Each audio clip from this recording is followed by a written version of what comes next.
Good morning, good day, good evening, good night, wherever you are dialing in and watching the video. I appreciate you dialing in for another one of our videos. As always, I appreciate it. If you have any questions or comments, you can hit them in the comments below or go to our Facebook page, leave us comments over there. So like and subscribe to that page, or just hit us up at webbaptist.com if you have any prayer concerns or any kind of concerns at all. Bring them to us. We'll be glad to hear from you and appreciate your time with these videos. Today's topic, we're talking about the Hittites of the Bible, and we're briefly discussing this group of people as this applies to the in our Sunday school series. We're dealing with in the book of Genesis, and Abraham has a dealing with the Hittites briefly, which we'll get into shortly here. So we're kind of, who are these people? What were they all about? And how were they portrayed in the Bible in that regard? So now keep in mind that the history of the Hittites, for the most part, after their time, the area was for the most part swallowed up and enveloped into other empires and dynasties of this territory. And so a lot of what we did not know did not really happen, and we did not discover, we meaning modern people, until the past some 200, 250 years. And we started digging through the lands there in Turkey, and we started finding these things and getting a clearer picture of just who these people are. But as far as their place in history has always been sort of a mystery for a very long time. Now, keep in mind, I'm doing a very brief introduction into the Hittites, and I'm not going to get into their culture, into the details, the lineages and the kings and all that. I'm not going to break it down and get into all that because that's just going to take too long and too exhaustive. What I'm going to talk about briefly is the people themselves and where they're at and what happened to them for the most part. So now we look at, in regards to the Bible, the Hittites were a descendant of Heth, the son of Canaan, and that was the great grandson of Noah. And they were a powerful people between 15th and the 13th centuries BC. They ruled the area of modern Syria and most of what we know as modern Turkey. And so they frequently battled Egypt in that area, primarily for territory and trade to the south, and of course the Assyrian Empire and the Babylonian Mesopotamia area to the east, southeast. So they were constantly at war with those two factions over trade routes and territory. So that was an ongoing thing there. So, and by the 12th century BC and on, after the height of their power, much of the territory was annexed by the Assyrian Empire. And from then on, it was just a matter of the Assyrians, and then we have a growth of the thing. Then we have other. They would get conquered, Babylonians, the Assyrians, and then you have the Greeks, and you have the Romans. So you have one empire right after the other, kind of just annexing and conquering territory. And pretty soon the Hittites were vanished from history due to the onslaught of empire rule. So that's what we're looking at, but we'll get into more of that. Now, after the 12th century BC, around these splinter groups were around by the 8th century. They weren't really the same size as the Hittites at the height of their power. They were small vassal states, so to speak, and their descendants were scattered, but ultimately they were absorbed and merged with other nationalities and people of the area, in that geographical area. So, but most people agree that the Hittite empire was around 1650 BC to 1180 BC, based on the information that we know. So that's about 470 years. That's a pretty good swath of time, but in comparison to many of the great empires of time where they lasted thousands of years, it is short, so to speak, but they were there. So, and for a lot, like I said, a lot of times they didn't know who they were. There was not really much talk outside the Bible. So a lot of times people before the 1800s, 1870s, before archaeologists started finding this stuff, a lot of people have relegated Hittites to Bible mythology, and then when they started unearthing a lot of their their geological and their archaeological discoveries, their writings, their buildings, their culture, and they started seeing that this was indeed a very powerful people in that area. Now, if we sit there and we look at their religion, they were pluralistic, as most were at that time outside of the people of the Bible. They worshiped nature. They didn't worship the kings and rulers for quite a bit time. There in the beginning, the rulers were just treated as men. That was kind of unique in that sense, that the rulers were not treated as gods, kind of like the pharaohs were in Egypt. So they were looked up as kings, and they were looked up as, at most, they were revered as the first person, meaning they were the first man. They had the privilege of being, the king and the ruler, but they were not immortal. So they kind of understood that. So you look at that and you kind of understand that.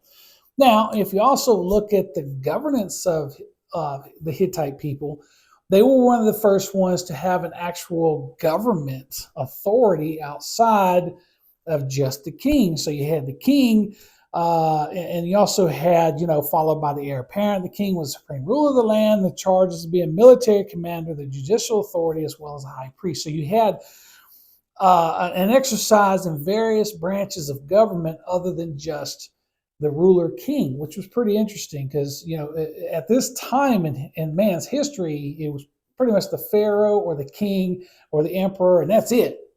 There was nothing else underneath that. So that was very interesting in itself. Now, if we look at the Hittites in the Bible, well, the first person we really see that is Judah and the Hittites were never really enemies in the Hebrew text. And that means Judea in that regard.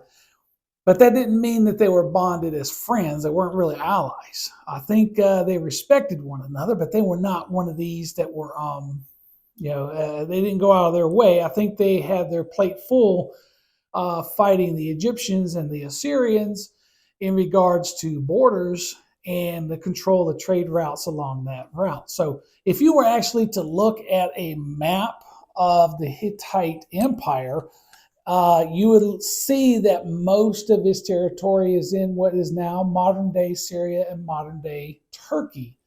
Now, if I could put up a map over here, we would see that the Hittites had a very unique spot geographically in our history. As we know, we look at Turkey. Turkey in the northwest, for the most part, faces Europe. And so they kind of have a window, a foothold into European influence, European culture and language. And to the southwest, if I'm looking at this right, southwest, you have more of a view into the Mediterranean influence and culture there. Now, to their northeast, they are facing more of the Slavic countries and more the Eastern European Slavic areas and nations up into the Black Sea. Now, their southeast window or section faces more of the Arabian, come Muslim countries that, of course, that they were having to always fight with, which was, down there with the Byzantine, the Babylonian areas and the Assyrian areas. So, and of course, when Muhammad comes into power, that push up into Turkey would be a defining factor as well. So the people living in Turkey lived in a very unique area in our world. They kind of lived in an area where there was four corners. And of those four corners, you had more of a melting pot, more of an influence from four different directions, but you also had attacks and adversity coming from four different areas as well, and we'll discuss that briefly. So now, if we look in the book of Genesis, going back to the Hittites in the Bible, The Hittites were kind of friends with Abraham. Abraham was well acquainted with the Hittites, and we see in Genesis 23 that he bought a burial cave from Sarah from them. Esau took wives from them, from the Hittites, and we see that in Genesis 26:34. If we recall and we look at the situation with Abraham, the Hittites were willing to give him the cave, the place to bury Sarah, but he insisted on paying for it. He didn't want to just take a gift. To me, that signifies that the Hittites kind of had a lot of respect for Abraham at this time, so that they were willing to do this. But he was insisting on buying that property, that cave, for his beloved wife. And so that's what he did. Now, in the book of Joshua, 1 verse 4 included their territory as a great part of the promised land for Israel. So in the book of Kings, they supplied the Israelites with cedar, chariots, and horses. So while there weren't allies, it's safe to assume where anybody can make money, then that's exactly what they would do. They would supply if you're willing to give that money. So, and then we look at First Chronicles. Uriah, the Hittite, was a captain in David's army that counted as one of the mighty men. So we look at that in First Chronicles 11. Of course, now we know Uriah with Bathsheba and King David and what happened there, the tragic results. But the fact of the matter is, Hittites weren't so much of a pariah and so much of an enemy that even King David said, "Look, I don't want you in my army." In fact, he welcomed him and may put him in a place of prestige.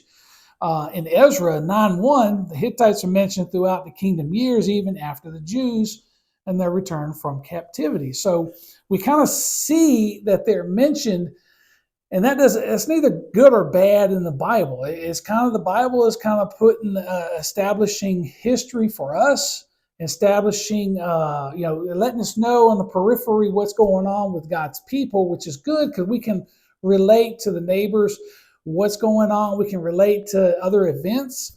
As we know, when we look at history and we look at archaeology, a lot of times things that were going on in Egypt and Assyria, Babylonia, and the Roman Empire, these kind of things, we see where those things, the events kind of correlate and they kind of prove and show that things going on within the territory of God's people were in fact actually happening. So the mention of the Hittites were neither good or bad.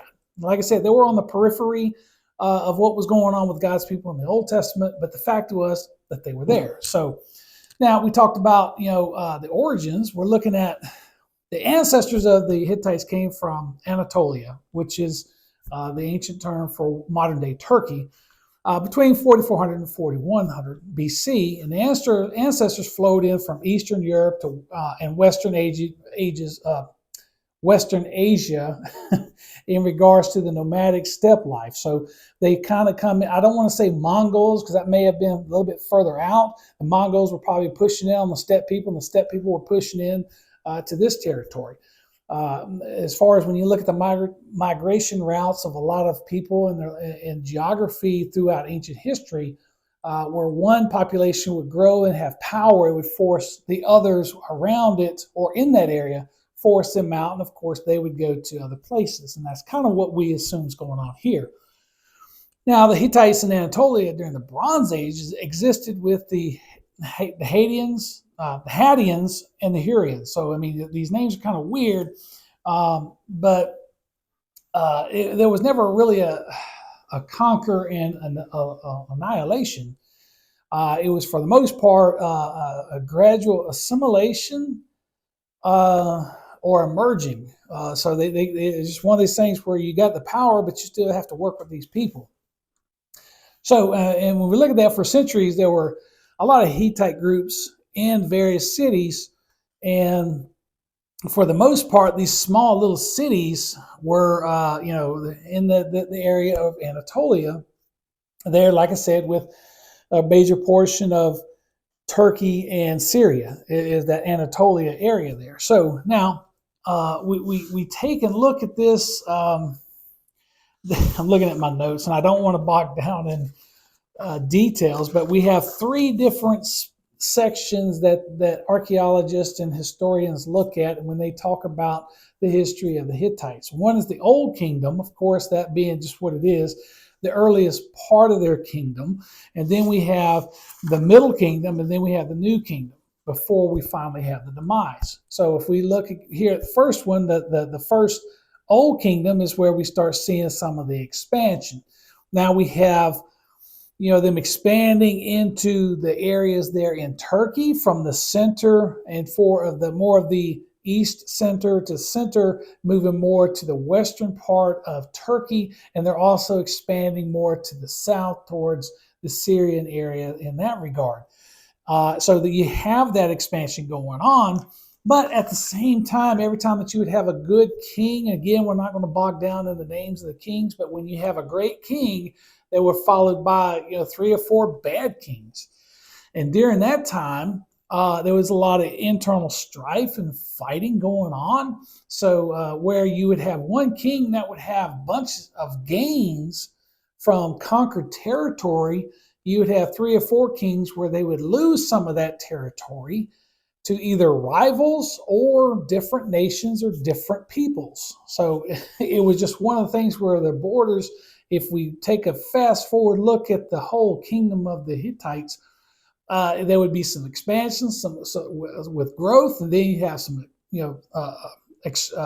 extraction or subtraction, and so where you'd have contraction, where you'd have bad rulers, and then you'd have more expansion in different areas, and you'd also, in the middle of all that, you'd have so much internal strife in internal politics and maneuvering and assassinations and wars and fights going on, that the internal unrest would lead to the Hittite royal family's decline. So when the royal families would be at a decline, so would the nation as well.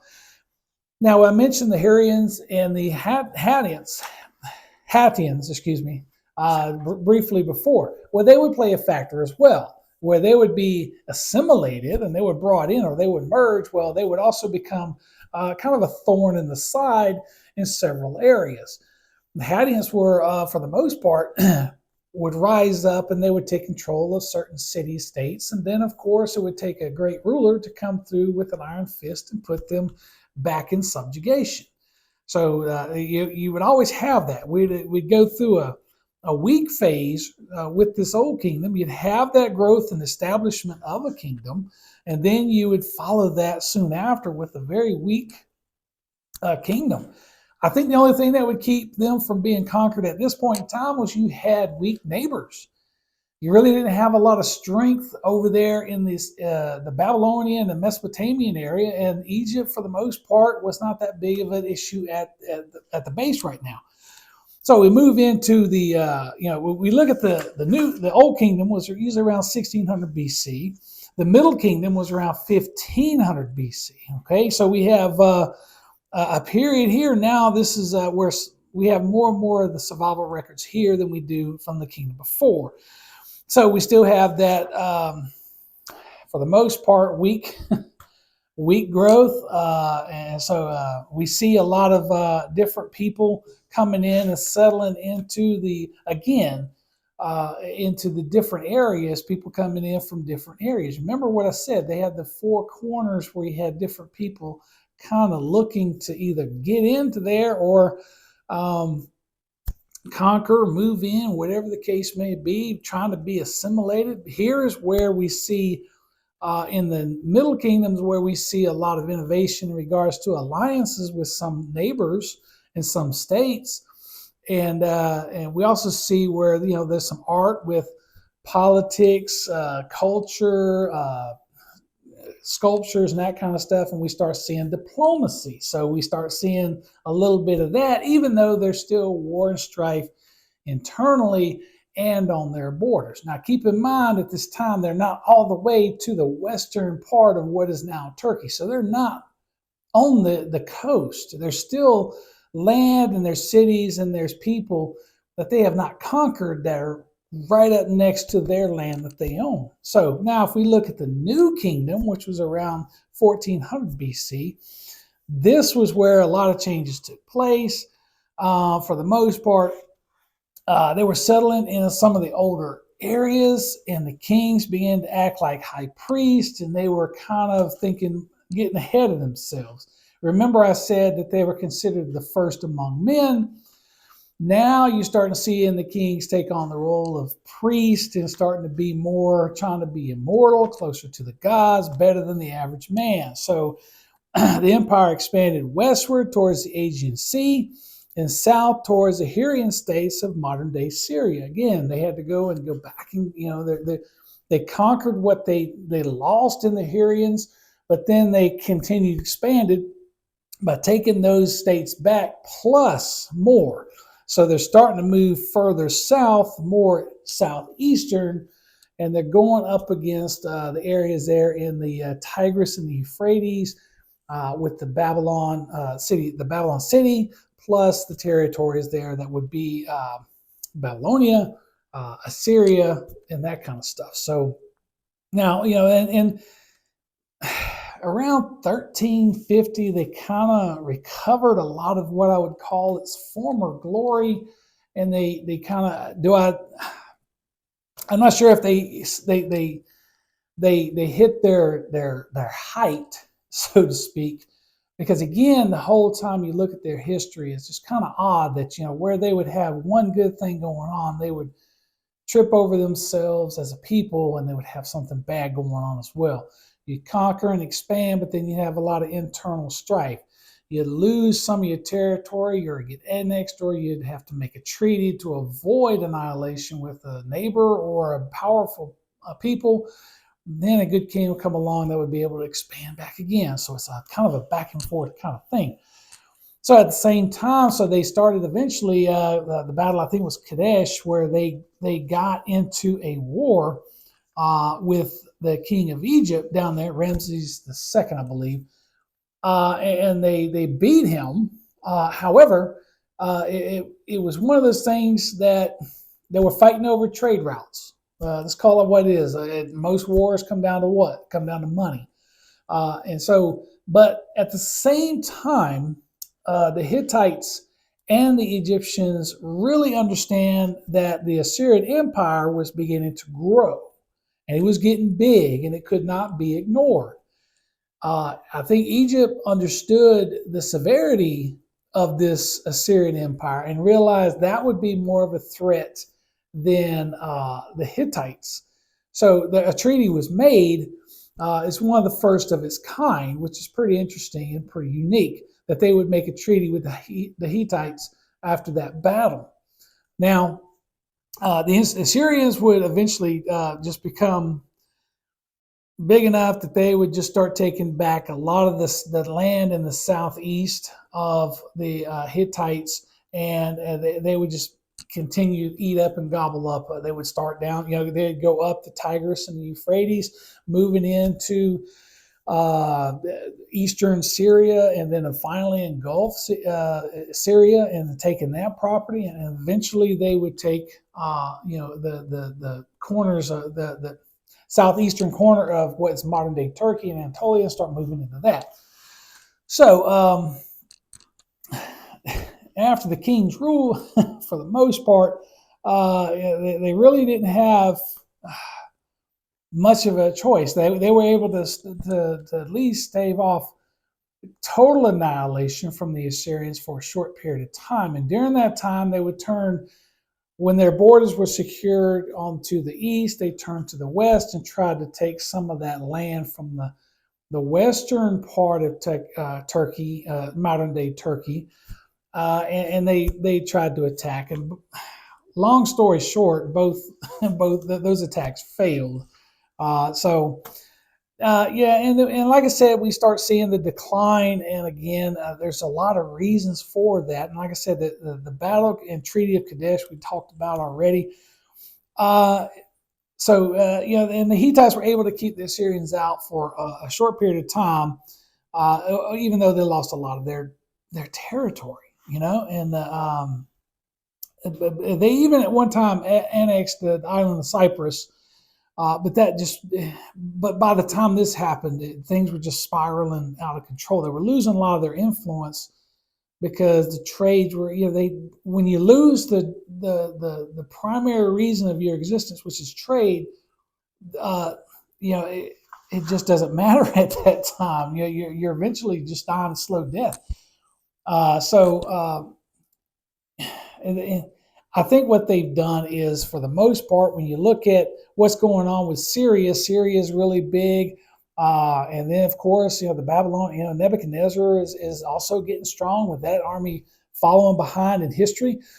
And we also got something called the Sea Peoples. And what are they? The Sea People were people that came, they pushed in from the Mediterranean coastline, and they started from the Aegean. They're pushing in towards the state of Philistine, modern day Philistine, taking over the southeastern coast of Turkey, Cyprus.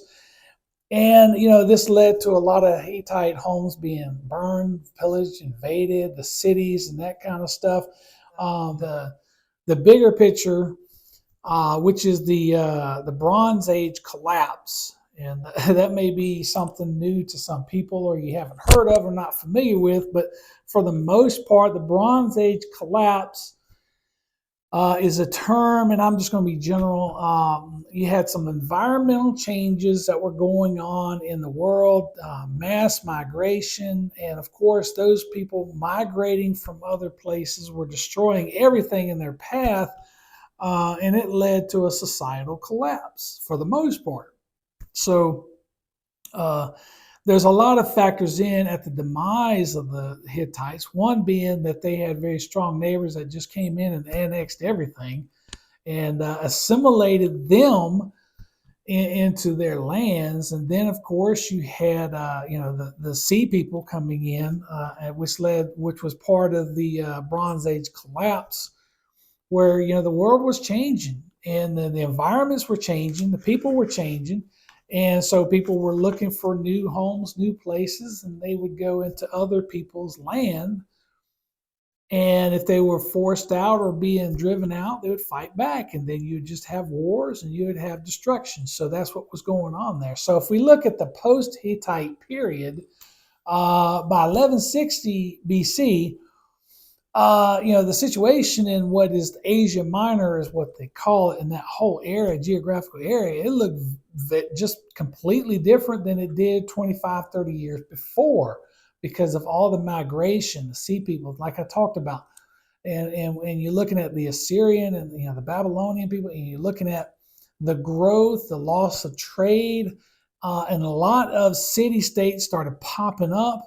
Now, Anatolia quickly became a extreme, violent melting pot of people that were just trying to move in and take control and take possession. So that's what we're seeing is going on. They're too busy trying to hold on to power, trying to subjugate all these different states within their borders. But at the same time, you got people coming in from the outside of their borders. Now, the Hittite kingdom disappeared from Anatolia at this point, and they merged into certain, like I said, small Hittite states, but for the most part, it was pretty much done. And they would eventually be incorporated into the Assyrian Empire. And when that happened, for the language and the culture of the Hittite people would kind of disappear in that regard, because they would be absorbed and assimilated into the Assyrian empires and control and domination. And then from then on, it's just a matter of who dominated Assyria. And then, of course, you're looking at what was to come. The Greeks, the Romans, Alexander the Great would come through, and he would take control and take charge. And then, of course, following Alexander the Great, you had the Romans coming in after those splits with the generals. And for the most part, Hittites were forgotten. And that just kind of shows you that over the course of history, outside forces can move so quickly into the area there and really erase your people and your kingdom as quickly as it did, because again, there wasn't much going on there. So that's what we had to go on with. I would, if you're really looking into something a little bit more than the concise, broad strokes that I'm looking at, I would recommend Trevor Bryce's book, Warriors of Anatolia. It's very concise. He gives a lot of culture and a lot of background, not only of his travels through the region that is now modern day Turkey, but he gives a good insight into a lot of things, and he explains a little bit more about the death of the empire, and he talk and the attacks of the sea people, and he goes through and he gives a good, concise understanding of some of that with the migrations that went on with the people at this time. Again, it's a very good book, and I encourage you, if you really want to look into more of the Hittite culture and the dynasties, by all means, dig into it. This was very broad strokes that I'm using. And for the most part, I just wanted to give you context when we talk about the Hittite people in relation to how that is with the Bible. And that's it. So anyway, I appreciate you dialing in as always. Thank you for watching. If you have any questions or comments, leave them in the comments below in the video, or hit us up over on our website at webbaptist.com, or go to our Facebook page. We have a lot of announcements of things that we're doing over there, and just subscribe to the channel. If you have any questions, leave them over there if you want to as well. As always, you're invited here to Webb Baptist. We appreciate to have you down here to worship with us. If you can't make it to Webb Baptist, by all means, get involved in a Bible-based church wherever you're at. Get plugged in and see what God's got planned for you. Remember, that family that's waiting on you, they will be a blessing to you just as much as you will be a blessing to them. Okay? Until next time, take care and God bless.